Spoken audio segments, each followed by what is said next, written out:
For decades, Kayaköy remains completely abandoned, eerie, and silent. Population exchange policy. This required that all Greeks living in Turkey at that time must leave back to Greece immediately. Today, as we can see, the hillside of Kayaköy remains deserted as a ghost town.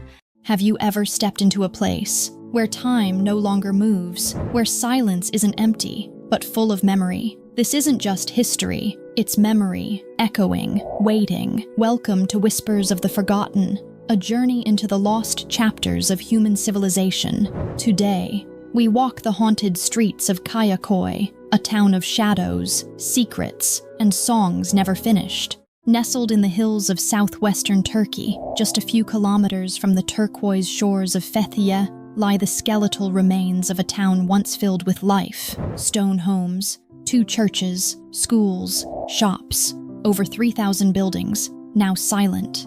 This was Kayaköy, but before it was ruins, it was home to a thriving community of Greek Orthodox Christians known as the Rum, who lived here for centuries, side by side with Turkish Muslims. Muslims farmed the valley floor, while Christians worked as artisans on the hills. They shared food, music, festivals. Even Muslim musicians played at Greek celebrations. Men gathered at cafes for games and stories. They called it levisi. Children played in sunlit courtyards. Priests rang bells from hilltop churches. Farmers worked the olive groves. For generations, life here followed the rhythm of seasons, not politics, until the rhythm stopped.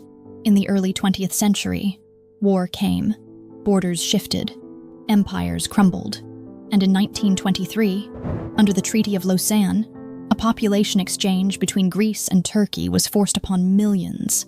In a matter of weeks, the town was emptied, not by disaster, but by decree. Imagine being told to leave the home your family had lived in for centuries, to walk away from the streets you were born on, to abandon your church, your school, your neighbors. Not because of war, but because of your name, your religion, your roots. That was the fate of the Greek Orthodox people of Kayaköy. With only what they could carry, they left their homes, their livestock, their lives, and sailed across the Aegean to a foreign land that didn't feel like home. Muslim refugees from Greece replaced them, but most didn't stay. Many found the homes unfamiliar, haunted, unwelcoming. Some claimed the wells were cursed, that the wind carried voices at night. So, the new settlers left too, and Kayaköy was abandoned, not burned, not bombed, just left behind. Today, you can walk through the streets of Kayaköy. The homes are roofless, but the walls still stand. You can see where kitchens once warmed meals, where stairs once led to children's bedrooms. At the heart of town, 2 great churches rise. Their frescoes faded, their altars cracked, but their spirit intact. Panaya, Pyrgiotissa, and Taxiaris, once filled with prayer and song, now echo only with wind. The town's school still sits on the hill, its blackboards long erased, its halls silent. You can feel something here, not ghosts perhaps, but grief, not of violent death, but of quiet erasure. This was a town that wasn't destroyed, it was forgotten. No one left farewell notes in Kayaköy. No parting words etched into the stone, no letters nailed to doors, no messages left behind. But the silence they left is not empty. It's filled with memory, pressed into the walls, soaked into the floors, lingering in the air like breath held too long. This was not a place destroyed by violence. It was paused, lives interrupted, not ended. A cup left half filled, a book is still open, a coat hung by the door waiting for someone to return. You begin to imagine the things they might have said, if they had the time. Take care of our olive tree. It's older than any of us. Forgive us for leaving without saying goodbye.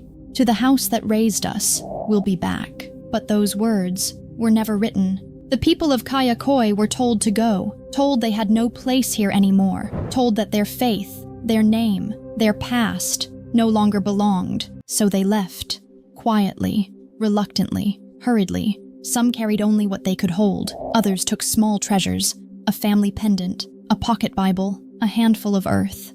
Many believed it was temporary, that one day they would return. Reopen the shutters, light the stove, refill the rooms with laughter. They never did. Some hid their heirlooms beneath the floorboards. Others scratched small symbols into stone, not to mark ownership, but remembrance. And still today, you can feel those unsent letters in the cracked teacup on a windowsill, in the worn step at a doorway, in the church that still stands, even without its voice. Kayaköy is a village of unfinished sentences. Kayakoy's story isn't just one of abandonment. It's a story of how politics tears through the lives of ordinary people in World War I and the Greco-Turkish War that followed. Empires crumbled and new nations rose. The Treaty of Lausanne ordered over 1.5 million people, Greek Orthodox in Turkey and Muslims in Greece, to trade places. But people aren't chess pieces. They don't just swap. They grieve. They resist. They remember. Kayaköy became a ghost, not because it died, but because it was never allowed to live again. Its people were told they didn't belong, but the village still stood, intact, waiting, until nature delivered a final blow. In 1957, a devastating earthquake struck the nearby city of Fethiye. The tremor was so powerful, it shook Kayaköy's forgotten walls to the core. Many of the crumbling houses collapsed. The roofs caved in. Walls split. The twin churches were scarred even further. It was as if the earth itself wanted to bury what politics had left behind. Survivors in the region said the ruins groaned that day, not just from stone breaking, but from memories cracking open. From that moment on, Kayaköy wasn't just empty. It looked like it was destroyed, not by war, not by fire, but by time, by neglect, and by the ground beneath it, giving way. And yet, even after the earthquake, the bones of the village still stood, hollow, weathered, defiant, a place no longer habitable, but still unforgettable. Kayaköy's stones may be broken, but they still whisper, "We were here," long after its streets fell silent. Kayaköy found new life in the minds of artists, in pages, on canvas, in photographs, and films. Even though its people were gone, the village itself refused to vanish. British author Louis de Bernières gave Kayaköy a voice in his novel Birds Without Wings. He called it Esquibache, an imagined version of the village, but the emotions were real. In his story, Christians and Muslims lived together. Neighbors, lovers, friends. Their lives were ordinary, complicated, human, until war and politics tore them apart. It was fiction, but it felt like memory, because Kayaköy isn't just history, it's emotion carved into stone. Painters have stood on its hills, brushing ghosts into oil and watercolor. They capture the light that still filters through broken windows, the curve of a church dome against a blue sky, the dignity of a wall that refuses to fall. Photographers have come too, drawn by the way the past still clings to the present. Every shadow, every crack, every vine creeping over stone tells a story, not of destruction, but of endurance. Even filmmakers have passed through. The town's haunting beauty has been used in documentaries, travel pieces, even historical dramas. Each one is trying to capture something you can't quite name. But the real memory of Kayaköy lives in those who feel its story, whether they knew its past or not. Some visitors come for the silence, others for the mystery. But many leave with something unexpected, a sense of grief and awe for people they had never met. Some leave flowers in the church, others tuck handwritten notes between stones. A few light candles, as if to finish the prayers left behind. Because memory doesn't only live in books and monuments, it lives in footsteps, in voices whispering in your mind long after you've left, in the ache of beauty that is both present and gone. Kayaköy is not famous, but those who find it never forget it. Among the most poignant silences in Kayaköy, that of the children, the town once rang with laughter. Games shouted across courtyards. There were 2 schools, music lessons in the churches. But when the town emptied, those voices stopped. Archaeologists found marbles buried in the dust. A wooden toy horse, left behind on a windowsill.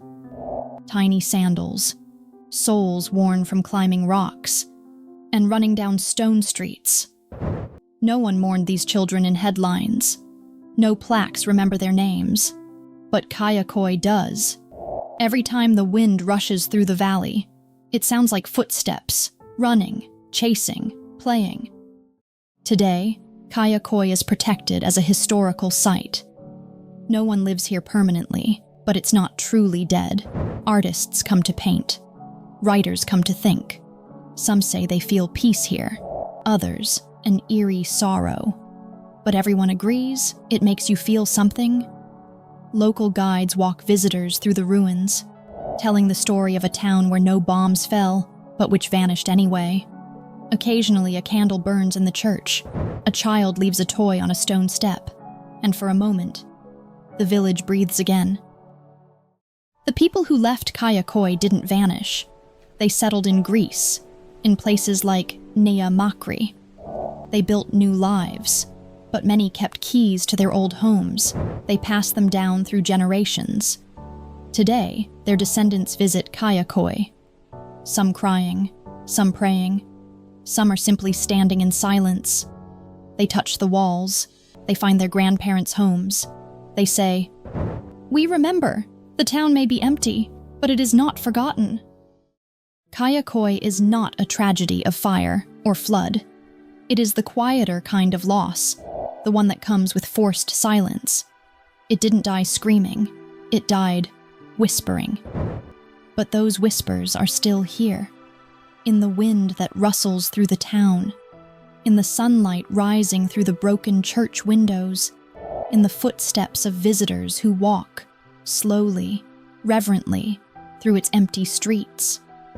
Kayaköy doesn't ask for pity. It asks for memory. It asks that we listen, because even in silence, this town still speaks.